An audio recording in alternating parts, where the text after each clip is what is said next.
Alors on finit ce jour de rugby avec la dernière affiche de la 16e journée. Clermont recevait Brive, le derby à Marcel Michelin où l'on retrouve Fabien Pelouse et François Trio. Clermont qui avait la pression après la victoire du Stade Français, victoire bonifiée, obligatoire pour retrouver le trône de leader.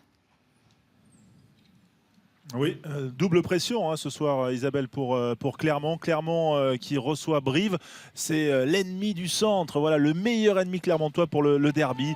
Et forcément, ce derby, il y a de l'ambiance malgré l'émotion pour les victimes et l'hommage aux victimes des attentats parisiens. Mais il y a aussi une équipe de Clermont, Fabien Pelouse, qui est remaniée et qui envoie du jeu dès le début du match. Ouais, qui essaye de chercher des intervalles et qui essaye d'alterner dans son jeu et qui offre en tout cas la première pénalité que transforme Camille Lopez.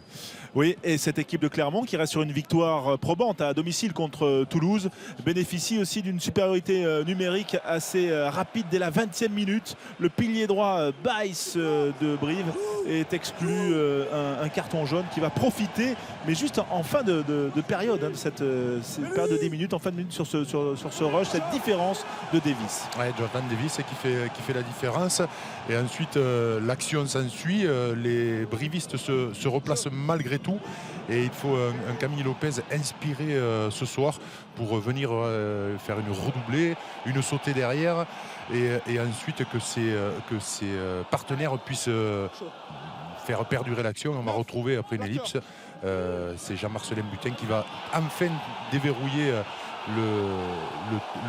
l'embut briviste qui avait résisté jusqu'à maintenant. Oui, tout est parti de cette contre-attaque, cette croisée entre Guilford et Jonathan Davis qui était en vue ce soir, le centre gallois.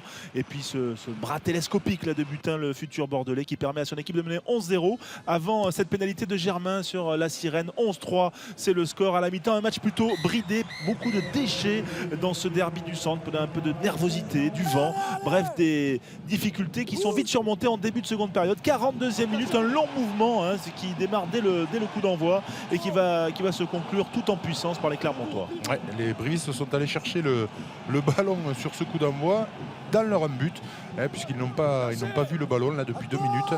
Et c'est Benjamin Kaiser qui va trouver la faille après la possession. Une très longue possession des Clermontois qui ont alterné encore une fois leur jeu, mais qui cette fois-ci ont trouvé l'efficacité. Oui, et là le score et le match va changer de physionomie parce que ça va s'emballer. On a vu ce deuxième essai clermontois de Kaiser. Et puis il y a la réplique quelques minutes plus tard de Brive avec notamment Tara Morrison qui a tapé. Le coup de pied a été contré. Un petit jeu de flipper là avec Mailei pour Massilevou. La flèche briviste qui inscrit son 7e essai. Superbe essai briviste. Ouais, superbe essai briviste. Une domination sans partage des Clermontois, mais quelques fulgurances des brivistes qui donnent ce magnifique essai. Opération bonus pour Clermont avec Nalaga qui, on se souvient, avait été sifflé par le public il y a 3 semaines contre Castres et qui emmène son équipe tout en puissance, notamment dans l'axe, parce que ça a été une des clés tactiques de cette deuxième période. Et Nalaga qui conclut ce mouvement. Voilà pour son essai qui est le 3e synonyme. Pour l'instant, pas encore de bonus puisqu'il y a 3 essais à 1. Je m'emballe. 23-10 pour Clermont. Mais Nalaga répond au sifflet d'il y a 3 semaines tout en beauté. Voilà. Et ensuite, redoublé là encore entre Stanley et Lopez, la superbe passe et longue passe de Lopez pour le doublé de Nalaga, son 79e essai en top 14. Et surtout, c'est un essai qui là offre le bonus à ce moment-là pour son équipe. Ouais, une période compliquée pour les brivistes qui n'existaient plus sur le terrain, qui n'arrivaient plus à avancer sur les impacts ni sur la conquête, qui était dominée un petit peu dans tous les secteurs. Et les Montferrandais ont été sans pitié, ont marqué 3 essais quasiment coup sur coup, scellant en tout cas le sort du match à ce moment-là. Oui, 37-10 après cet essai de pénalité consécutif à un beau ballon porté. Et puis regardez, cette pénalité jouée rapidement par Arnaud Mella, le capitaine briviste, le relais de Koyamambole.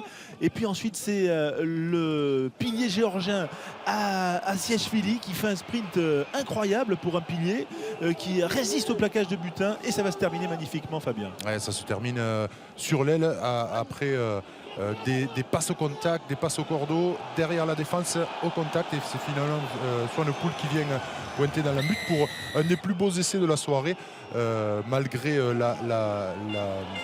je dirais la domination sans partage des Clermontois. Oui, 37 à 15, 5 essais à 2. Les Clermontois sont toujours dans le bonus, mais les Clermont préfèrent, on va dire, enfoncer le clou avec notamment Ludovic Radosavljevic qui a fait son entrée.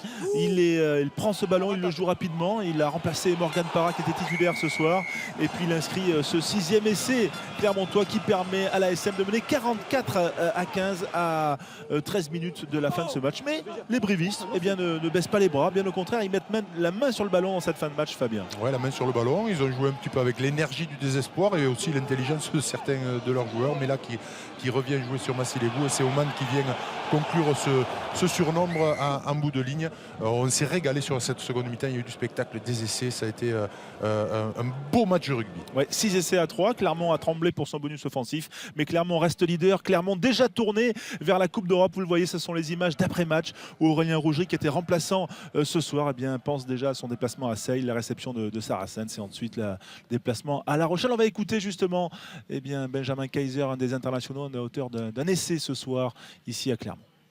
La prestation globale elle est loin d'être parfaite, mais avant le match on aurait signé tout de suite pour une victoire à 4 points, donc s'en sortir avec une victoire bonifiée honnêtement c'est vraiment parfait. Après notamment notre prestation défensive n'a pas été tout à fait géniale. Je pense qu'on aurait pu être un peu plus costaud et un peu plus se rendre la partie un petit peu plus facile si on avait été plus précis et plus costaud en défense.